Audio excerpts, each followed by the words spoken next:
The Philippine Archipelago. Thousands of islands, jungles, mountains, and the enduring spirit of its people. In the early 1940s, these islands became a battlefield that would determine the fate of Southeast Asia. After years of occupation by the Japanese Empire, Filipino and American forces prepared for one of the largest military campaigns of the Pacific War. Two names would define that struggle: Luzon and Mindanao. As Allied forces advanced across the Pacific, through Guadalcanal, the Solomons, and New Guinea, General Douglas MacArthur made a promise: "I shall return." That promise would soon be fulfilled. The liberation of the Philippines was more than a military objective. It was a moral one, a pledge to free an ally, to restore independence, and to strike a decisive blow against Japan's control of the Pacific.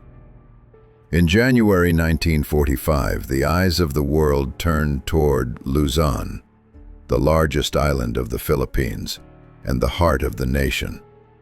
What happened next would shape history.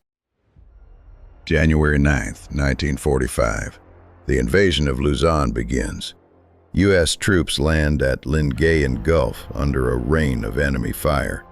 MacArthur, standing tall on the deck of a warship, watches his promise unfold. Across beaches and farmlands, soldiers push inland.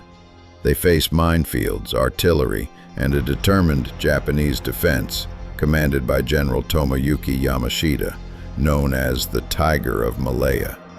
Filipino guerrillas, already fighting behind enemy lines, rise up to join the assault. They guide Allied troops through jungles, sabotage enemy communications, and rescue prisoners. Then came Manila. Once called the Pearl of the Orient, the capital became a city of fire. For a month, U.S. and Filipino forces fought block by block, while trapped civilians suffered horrific atrocities. By the time the smoke cleared, Manila was nearly destroyed, but Luzon was free. Over 200,000 Japanese soldiers lay dead. 8,000 Americans were killed. More than 150,000 civilians lost their lives.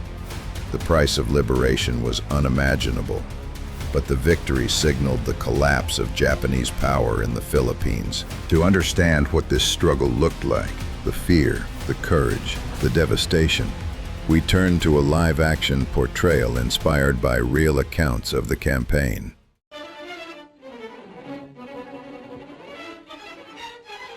Strafing and napalm bomb runs by 5th Air Force fighters support ground troops in the 11th Corps sector northeast of Manila.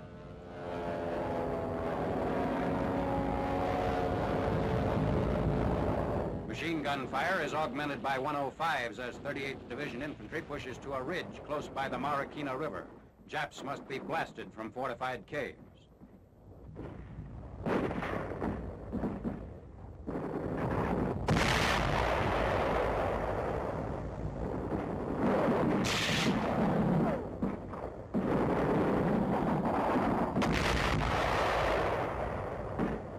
Stiff resistance continues to be met on Luzon during the 6th Army's campaign to eliminate last-ditch defenders, including those holding the sources of Manila's water supply.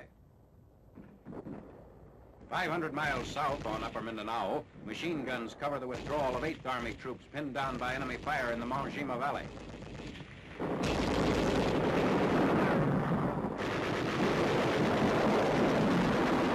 Litter cases and the walking wounded are evacuated under fire.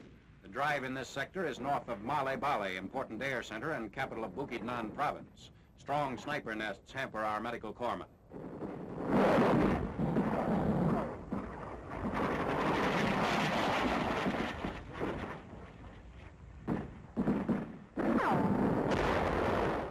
A courier delivers a message from the command post while the wounded receive emergency treatment. A steady rain of sniper bullets forces our men to remain in prone positions.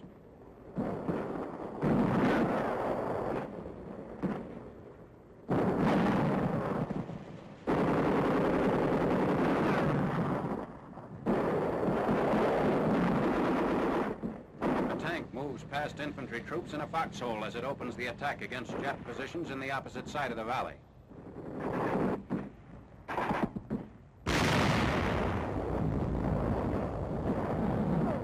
The Mangjima area is cleared by 18th May.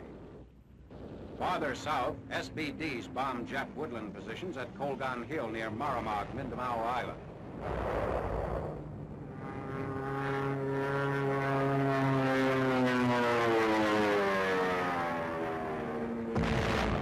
Navy Corsairs dropped napalms.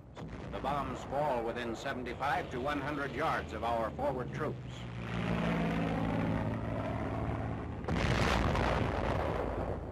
Before the air attacks, this was a thick jungle. The sorties are in support of the 31st Division pushing through Jap-infested territory for a junction with the 40th and Americal divisions along the Sayre Highway.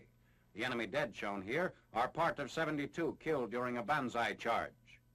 The scenes you just witnessed mirror the reality of Luzon in 1945. Infantry advancing through shattered streets, civilians running for shelter, and soldiers fighting not only for victory, but for home.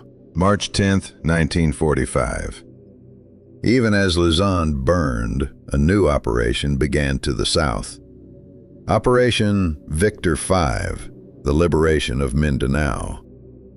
Mindanao's terrain was a nightmare: thick jungle, swamps, steep mountains cut by endless rivers.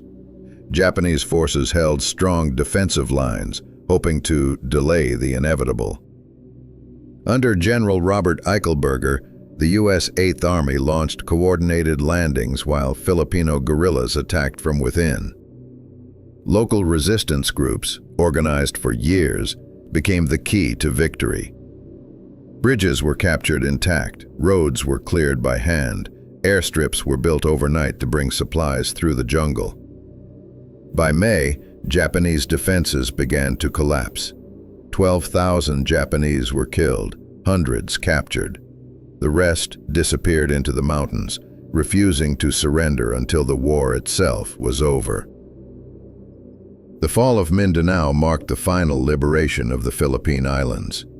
For the first time in years, the archipelago stood free. By mid-1945, victory had come, but at a terrible cost. Cities lay in ruins, families were scattered. Entire generations bore the scars of invasion and liberation.